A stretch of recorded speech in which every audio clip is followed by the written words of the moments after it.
Ola, son Nicolás Ballesteros Álvarez e estás escoitando un novo episodio do podcast no que falamos da nosa cultura, do noso territorio e da nosa historia. Hoxe quero compartir contigo a vida e a obra dunha das figuras máis importantes da Galicia contemporánea, Ramón Otero Pedrallo.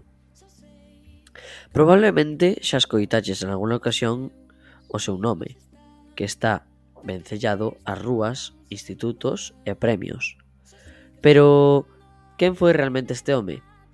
Por que segue a ser tan importante máis de medio século despois da súa morte? Pois ben, Ramón Otero Pedrallo naceu en Ourense no ano 1888. Viviu nun tempo de grandes transformacións. Pasou dunha Galicia rural, onde aínda predominaban as estruturas tradicionais, a un século XX cheo de conflitos e avances. El mismo foi protagonista de moitas desas mudanzas, porque tivo a capacidade de unir o pensamento, a palabra e a acción. Como historiador, Otero Pedrallo foi pioneiro. Nun tempo no que a historia de Galicia apenas era recoñecida, el dedicouse a investigala con rigor e paixón. A súa obra Historia de Galicia, publicada en 1932, é unha das primeiras grandes síntesis da evolución política, social e cultural do noso país. Nela non só relatan feitos, senón que nos axuda a entender a alma dun pobo que loita por manter a súa identidade. Pero a historia non foi a única paixón de Ramón Otero Pedrallo. Tamén foi un grande xeógrafo. A súa maneira de ver o territorio estaba moi ligada á vida das persoas. Para el, a paisaxe era algo vivo, un reflexo da cultura. Por iso estudou vilas, camiños e costumes. E despois escribiu sobre todo iso, combinando ciencia con emoción. Foi tamén un hombre comprometido coa lingua galega nun tempo en que falar galego era sinal de inferioridade social. E iso, Otero defendeuno con firmeza. Escribía en galego e en castelán, pero sempre puxo o galego no lugar que merece, como ferramenta de coñecemento, de creación e de dignidade.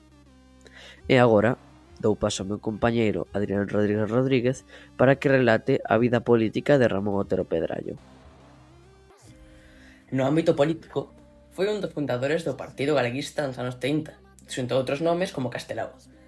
Loitou pola autonomía de Galicia e participou activamente na redacción do Estatuto de 1936. Durante a Segunda República foi deputado e levou a voz de Galicia ás Cortes de Madrid, onde defendeu o dereito do noso pobo a decidir sobre o seu futuro. Pero, por desgraza, a Guerra Civil e a posterior ditadura truncaron moitas destas esperanzas. Otero tivo que abandonar a política activa, pero non deixou de escribir, de investigar e de educar. Durante décadas, foi profesor na Universidade de Santiago de Compostela, onde formou a centos de estudantes que logo seguiran os seus pasos. O seu estilo era moi especial. Nas súas obras combinabase o ensaio, a novela, o discurso académico e a poesía. Libros como Os camiños da vida ou Arredor de sí son exemplos claros da súa capacidade para narrar a realidade desde unha perspectiva humana e fondamente galega. Ramón Otero Pedrallo representa unha maneira de entender a historia que non é só unha acumulación de datos. Para él, a historia era vida, era a identidade e loita. Por iso, estudar o pasado era un acto de xustiza, para dar voz a quen non a tivo, para lembrar o que fomos e para saber cara a donde imos. Hoxe, máis de 100 anos despois do seu nacemento, o seu legado segue presente.